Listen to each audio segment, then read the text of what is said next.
సంగారెడ్డి జిల్లా పటాన్చెరు నియోజకవర్గం అమీన్పూర్ మున్సిపాలిటీ పరిధిలోని అమీన్పూర్ పెద్ద చెరువు ప్లాట్లను మింగేసిందంటూ బాధితులు ఆవేదన వ్యక్తం చేశారు.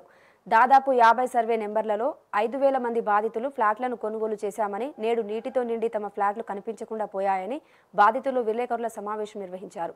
ఈ సందర్భంగా బాధితులు మాట్లాడుతూ 1985 సంవత్సరంలో ఫ్లాట్లకు కొనుగోలు చేశామని, అప్పుడు అమీన్పూర్ పెద్ద చెరువు 93.5 ఎకరాల విస్తీర్ణంతో ఉండేదని 460 ఎకరాలు ఎలా అయ్యిందంటూ ప్రశ్నించారు. ఎంతో మంది చెరువులను కబ్జా చేస్తుంటే మా ఫ్లాట్లను మాత్రం చెరువు కబ్జా చేసిందని, తమకు న్యాయం ఎవరు చేస్తారని అన్నారు. నూతన ప్రభుత్వం సీఎం రేవంత్ రెడ్డి, జిల్లా కలెక్టర్ తమ సమస్యను పరిష్కరించే విధంగా చర్యలు చేపట్టాలని కోరుకున్నారు. మా ఉన్న వాటిని కాపాడివ్వండి, మా ప్లాట్లను మాకు ఇవ్వండి అని కోరుకుంటున్నాం. అందరము ఇక్కడ ఈ డిపార్ట్మెంట్ వైజ్గా అందరూ మేము వెనక ప్రతి డిపార్ట్మెంట్ తిరిగాము. సమస్య తెలియదు అనే వాళ్ళు ఎవరు లేరండి. ప్రతి ఒక్కరికి తెలిసి ఈ సమస్య ఏంటి అనేది. మరి ఎందుకు ముందుకు వెళ్ళట్లేదో మాకు అదే అర్థం కావట్లేదు. మా పోరాటం ఇంత దూరం వెళ్తున్నా సరే ప్రతి ఒళ్ళు కదలిక వస్తుంది, కానీ అందరు మాతో ఫేవర్గా మాట్లాడుతారు. అవి మీవే, ఆ ప్లాట్లు మీవే, ఎప్పటి నుంచైనా మీవే అవుతున్నాయి అంటున్నారు. కానీ ఎందుకు ముందుకు వెళ్ళట్లేదు, ఆ తూములు ఎందుకు ఓపెన్ చేయట్లేదు, వాళ్ళకు ఉండే ప్రెషర్ ఏంటో మాకు అర్థం కావట్లేదు. ఇంతమంది ఇక్కడికి వచ్చిన తర్వాత కూడా, ఇన్నిసార్లు వాళ్ళ సైడ్ వెళ్ళిన తర్వాత కూడా సమస్య ముందుకు వెళ్తుంది. కానీ మీడియా ఒక్కటే ఇప్పుడు నేను నమ్ముతుంది ఏంటంటే, ఇప్పుడు మీడియానే నమ్ముకుంటున్నాం ప్రత్యేకంగా. ఎందుకంటే ఇందరు వాయిస్ తీసుకెళ్ళి వాళ్ళందరికీ వినిపించేది మీరే. సో మీ ద్వారా కనీసం ఇప్పటికైనా సంవత్సరాల క్రితం పంచాయతీ అప్రూవల్ లేఅవుట్స్లో ఫ్లాట్లు కొనుక్కున్నాము. ఒక 20 లేఅవుట్లు ఉన్నాయి. అలాగే 2004 అండ్ 2008లో UDA layout, Panchajanya layout, Vediri layout వాళ్ళు కూడా ఉన్నారు. ఇవన్నీ కూడా ఇప్పుడు కొత్తగా ఇరిగేషన్ వాళ్ళు FTL అని చెప్పి ఒక కొత్త క్రియేషన్ తీసుకొచ్చారు.